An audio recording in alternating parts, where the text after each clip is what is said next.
ความเป็นมาอันยาวนานเกี่ยวกับนครหลวงเวียงจันทน์หรือว่าย้อนไปอีกก็คือเกี่ยวกับอาณาจักรล้านสร้างเวียงจันทน์เนื่องจากว่าความเชื่อถือของประชาชนลาวบรรดาเผ่านับตั้งแต่บรรพบุรุษมาแต่เหนือหอดใต้ยังมีความเชื่อถือว่าความเป็นมาของชนชาติเผ่าลาวติดพันกับพญานาคลักษณะของทางฝั่งนู้นตามความเชื่อท่านจะเห็นความพิเศษของพระอุโบสถก็คือพระอุโบสถจะต้องหันหน้าลงแม่น้ำโขงด้วยความเชื่อว่าพญานาคจะต้องได้ขึ้นมาฟังพระธรรมของพระพุทธเจ้าคำว่าติดพันกับพญานาคนี่นักประวัติศาสตร์เขาก็จะได้เขียนไว้ในหลายเล่มว่าคนลาวนี่เริ่มมาตั้งแต่ยกขุนบ่ล่มที่มีความติดพันเกี่ยวกับนาค15ตระกูลนับตั้งแต่ปากอูภาคเหนือลงมาแล้วก็มาฮอดเวียงจันทน์นี่ในอาณาจักรด่านสร้างตอนกลางนี่เพิ่นก็ว่ามีความติดพันกับพญานาค7ตระกูลเพิ่นจึงใส่ชื่อว่าเมืองที่เก่าแก่ของเมืองเวียงจันทน์เอิ้นว่าเมืองศรีสัตนะก็คือที่มาของนาค7ตระกูลและนาค7ตระกูลนี่อาตมาก็พอจะยกให้เห็นในข้อย่อๆว่าของ7ตระกูลจะเป็นตัวที่1ตระกูลที่1ว่ามหาสุวรรณนาคในนาค7ตระกูลเขาจะสังเห็นในประวัติศาสตร์เขียนไว้ว่า1ในแม่นมหาสุวรรณนาคก็คือนาคตระกูลทองคำเป็นตระกูลของเจ้าฝ่ามหากษัตริย์ผู้ปกครองปินดินแดนของผู้นำ2กุฏโธปปนะ3ปัพพะละนาค4พัทธทารนาค5เศรษฐาไสยนาค6สุขันธนาค7สหัสสนาคสุขันธนาคนี่แม่นทาย้อนขึ้นไปแล้วเพิ่นว่าเป็นนาคที่เฝ้าอยู่หาดดอนจันทน์ผู้ปกครองเมืองเวียงจันทน์และสถานที่นี้บอนเก่าเดี่ยวเก่าโคตรเวิ้นลงมาน้ำเวิ้นเนี่ยเพิ่นเดินมาเป็นเขตของสุวรรณนะนครหลวงเวียงจันทน์ตั้งอยู่แนวโค้งของแม่น้ำโขงตรงข้ามจังหวัดหนองคายมีพื้นที่กว้างถึง130ตารางกิโลเมตรและมีประวัติศาสตร์ยาวนานมาตั้งแต่ช่วงปีค.ศ. 1000คนลาวสมัยก่อนมาตั้งรกรากบริเวณนี้ก็เพราะว่ามีลาบลุ่มแม่น้ำที่อุดมสมบูรณ์และต่อมาได้กลายเป็นเมืองหลวงของลาวนครหลวงเวียงจันทน์เป็นที่ตั้งของอนุสรณ์สถานแห่งชาติที่สำคัญที่สุดในลาวได้แก่พระธาตุหลวงซึ่งเป็นสัญลักษณ์ของลาวและเป็นเครื่องสื่อถึงการนับถือพระพุทธศาสนาอย่างแพร่หลายทั้งนี้มีวัดที่สวยงามหลายแห่งในนครหลวงเวียงจันทน์อย่างเช่นวัดศรีสะเกษวัดองค์ตื้อมหาวิหารวัดศรีเมืองวัดมีไซวัดจันทร์เป็นต้นปณิธานของเจ้าสัญญาเศรษฐาเนี่ยก่อนจะมาฉลองนครเมืองเวียงจันทน์ให้เป็นนครหลวงเวียงจันทน์มีอยู่3อย่าง1ต้องเบิ่งภูมิสถานที่จะสร้างหอพระแก้วมรกตในการนำเสด็จมาจากหลวงพระบางมาประดิษฐานอยู่ในนครหลวงเวียงจันทน์แห่งใหม่2ล่ะต้องเบิ่งแผนการและทิศทางในการบูรณะพระธาตุจุลมณีก็คืออุโมงค์พระธาตุหลวง3ล่ะต้องสร้างพระเมืองเมืองนครเวียงจันทน์ก็คือพระเจ้าใหญ่องค์ตึกฉะนั้นล่ะอาตมาจึงอยากนำเสนอให้เห็นพ่อประเด็นในประมาณนี้ในอดีตแล้วก็ปัจจุบันนี่ถึงว่าประวัติศาสตร์มันจะถือแนวพิษแน่แต่เฮาก็อิงใส่พุทธสถานหองห้อยที่ยังคงเหลือ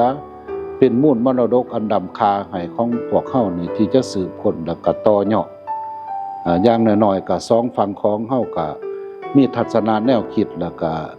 มีการศึกษาวิเคราะห์แล้วก็เห็นสอบกันแล้วว่าห้องห้อยพุทธสถานนี่2ฝั่งของนี่ล้วนแล้วแต่มันความศรัทธาของเจ้าสัญญาเศรษฐาต่อพระพุทธศาสนาได้สร้างพุทธสถาน2ฝั่งแม่น้ำโขงนี่ให้เป็นมรดกอันล้ำค่าที่จะให้เป็นดินแดนสุวรรณภูมิที่จะมาภายหน้าของบรรดาพุทธศาสนาที่ได้กำหนดหูกันไว้บุญพระธาตุหลวงถือเป็นเทศกาลที่ใหญ่ที่สุดที่จัดขึ้นในนครหลวงเวียงจันทน์ในช่วงกลางเดือนพฤศจิกายนของทุกๆปีมีการจัดขบวนแห่เพื่อเฉลิมฉลองโดยจะเริ่มแห่จากวัดศรีเมืองและไปจบที่พระธาตุหลวง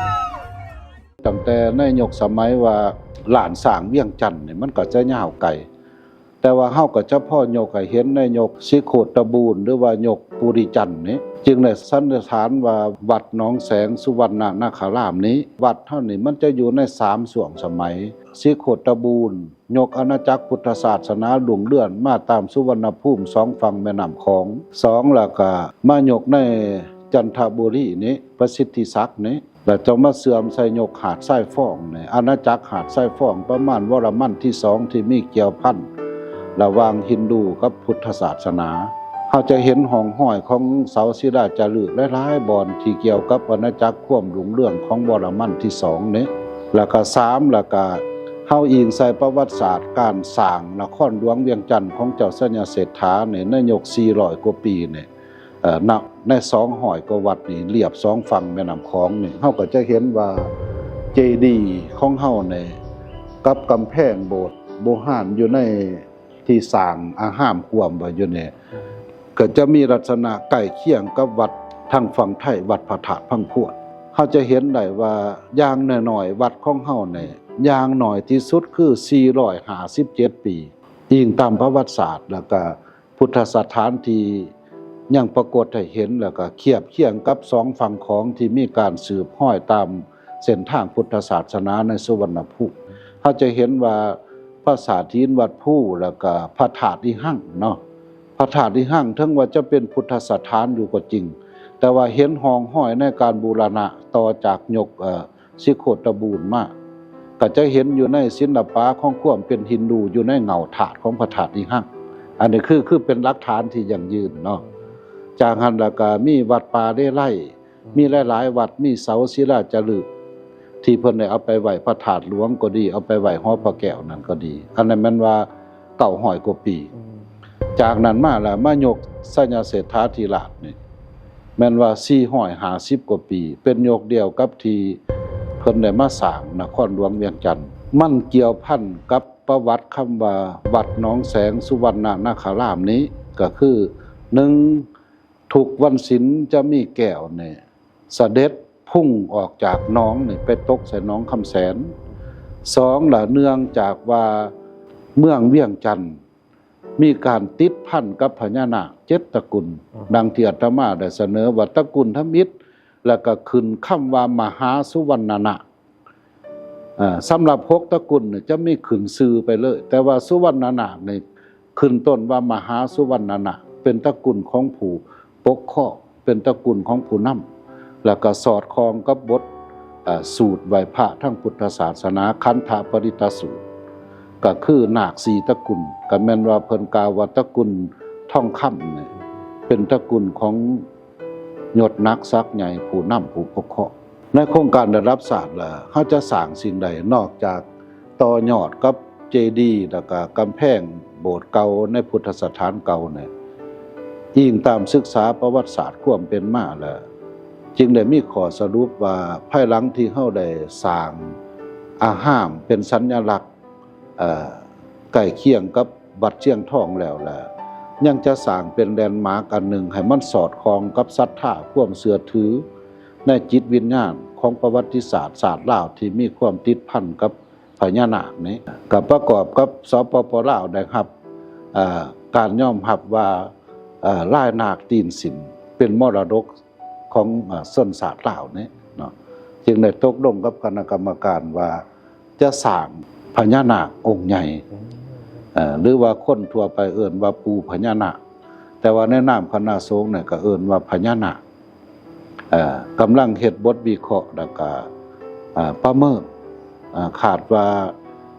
จะผ่านในไว้ๆแล้วก็จะได้มีการลงมือวางศิลาฤกษ์ในมม.นี้ก็ตามกำหนดการว่าถ้าเป็นไปได้ก็แม่นวันที่9เดือน9ก็จะได้เฮ็ดพญานาคองค์ใหญ่แล้วก็เป็นแลนด์มาร์คหนึ่งและเป็นทางเลือกหนึ่งของความศรัทธาและความเชื่อถือในการสร้างพญานาคนี่เป้าหมายก็คือให้มันมีความหมายความสำคัญที่ติดพันกับความเป็นศาสตร์ลาวนอกนั้นพ้นพลอยได้ก็ศรัทธาความเชื่อของมวลมหาชนว่าหลายความคิดหลายศรัทธาและจะเป็นทางเลือกหนึ่งเอาทางเลือกเอาความเชื่อความศรัทธาทั้งหลายนั้นให้มาเป็นศูนย์รวมให้มาเป็นพลังอันหนึ่งให้เกิดขึ้นอยู่ในพุทธสถานอันเก่าแก่ในส่วนนี้ในฐานะว่าผู้มีส่วนร่วมในการเข้ามาบุกเบิกปฏิสังขรณ์ ในเบื้องต้นของพุทธศาสถานส่วนนี้ก่อนจะเป็นโครงการระดับศาสตร์ก็แม้นว่ามีความปลื้มปิติใจที่สามารถได้มาต่อยอดแล้วก็ขยายผลงานตัวนี้ให้ไปสู่ผลงานอันเป็นโครงการระดับศาสตร์และที่สำคัญในมื้อนี้ก็ได้รับแห่งสำคัญสื่อประชาสัมพันธ์ในวัดหนองแสงสุวรรณนาครามส่วนนี้จากรายการไทยลาวทูเกเตอร์นี่ก็หวังว่ารายการในส่วนนี้จะเป็นประโยชน์ในการเอื้อประโยชน์ให้แก่มวลมหาชนที่ทั้งภายในและต่างประเทศเพราะว่าผ่านมานี่ก็มีประชาชนลาวภายในประเทศก็จำนวนหลายที่ให้ความเคารพศรัทธาก็พร้อมทั้งประกอบส่วนแล้วก็ศรัทธาทั้งประเทศเพื่อนบ้านก็คือโยมหมดดำโยมอำอธิศาสตร์แล้วก็ทั้งโยมพงษ์พัฒน์วัชระวันจงและหลายคนก็ตลอดถึงพี่น้องชาวลาวที่ไปดำรงชีวิตอยู่ประเทศสหรัฐอเมริกา